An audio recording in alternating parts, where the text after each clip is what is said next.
Hello everyone, this is Kannan Varma and today I am here to solve your doubts. कई बच्चों के general doubts आ रहे थे CUET के रिगार्डिंग, तो आज इस वीडियो में हम उन डाउट्स को कवर करेंगे। 4 से 5 डाउट्स रहेंगे, ठीक है, उसी को इस वीडियो में कवर करने वाले हैं। फर्स्ट डाउट हमारा रहता है CUET के एग्ज़ाम में स्टेशनरी अलाउड है या फिर नहीं।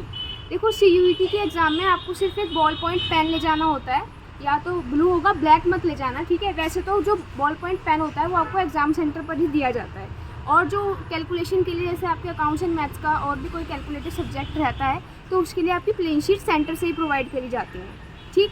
एंड आपको कोई भी ऐसा ज्वेलरी का आइटम जैसे ईयरिंग्स वगैरह हैं स्पेशली फॉर गर्ल्स, एंड जो रबर बैंड होते हैं वो कोई भी फैशनेबल नहीं होना चाहिए, बिल्कुल सिंपल ही रहना चाहिए, ठीक है। ऐसे वो छल्ले वाली रबर आती है ना, उसको आप ज़रा ऑप्ट कर सकते हो। बाकी जो वो बेल्ट ना लगा के जाएँ, बेल्ट वहाँ पे अलाउड नहीं होती है, ठीक है। सिंपल ही रहो तो ज़्यादा सही रहेगा।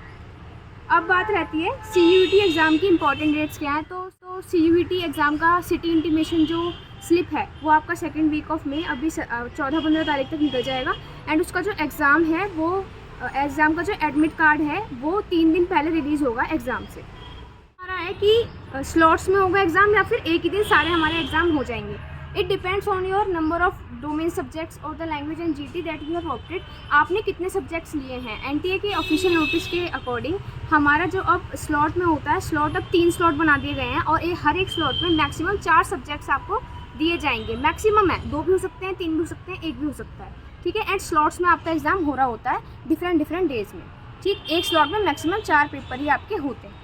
एक क्वेश्चन आता है सेंटर दूर पड़ेगा या फिर होम टाउन में। देखो, इट डिपेंड्स। NTA जिस तरीके से अलॉट करती है वो उसके ऊपर डिपेंड करता है। वो आपके होम टाउन में भी सेंटर दे सकती है। मोस्ट प्रोबेबली आपकी प्रेफरेंसेस जो आपने CUET के आपका रजिस्ट्रेशन फॉर्म जब भरा था उसमें जो दी होंगी उसकी प्रेफरेंसेस पर डिपेंड करता है। एंड NTA मोस्ट प्रोबेबली वही प्रेफरेंस देती है जो आपकी फर्स्ट रहती है, यानी कि आपके होम टाउन में अगर आपने सेंटर भरा है तो आपका उसी में ही आएगा। क्वेश्चन हमारा रहता है कि CBT मोड यानी कि कंप्यूटर बेस्ड टेस्ट जो हमने आज तक फेस नहीं कराया है 12th तक, तो उसको हम कैसे टैकल करें।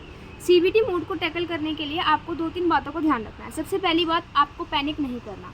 पैनिक मत करना। अगर आप जल्दीबाजी में या फिर हबर तबर में पैनिक की सिचुएशन में अगर आप किसी भी क्वेश्चन को हैंडल करते हो तो वो आपका सही नहीं रहेगा।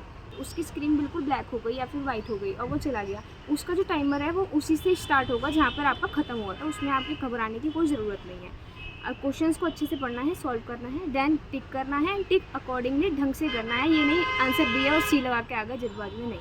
और एक चीज़ और कि वो ऑटो सबमिट वाला होता है ऑप्शन, वो आपको सबमिट करने की कोई टेंशन नहीं है, टाइम पर ही शुरू होता है। उसकी स्क्रीन बिल्कुल ब्लैक हो गई या फिर वाइट हो गई और वो चला गया, उसका जो टाइमर है वो उसी से स्टार्ट होगा जहाँ पर आपका ख़त्म हुआ था। उसमें आपकी घबराने की कोई ज़रूरत नहीं है। क्वेश्चंस को अच्छे से पढ़ना है, सॉल्व करना है, देन टिक करना है, टिक अकॉर्डिंगली ढंग से करना है। ये नहीं आंसर B और C लगा के आ गए जल्दबाजी में, नहीं। और एक चीज़ और कि वो ऑटो सबमिट वाला होता है ऑप्शन, वो आपको सबमिट करने की कोई टेंशन नहीं है, टाइम पर ही शुरू होता है और एट द एग्जैक्ट टाइम वो ख़त्म हो जाए। अगर आपकी कंप्यूटर लैग की प्रॉब्लम आ रही है तो उसके लिए वहाँ पे बहुत सारे हेल्पर्स होते हैं जो आपकी हेल्प कर देंगे, ठीक है। वहाँ पे उनकी स्टाफ को बुलाना एंड वहाँ पर उनकी वो ठीक कर देते हैं कंप्यूटर को, तो उसमें कोई घबराने वाली बात नहीं होती है। तो if you like my video please do subscribe my channel and share it to your friends.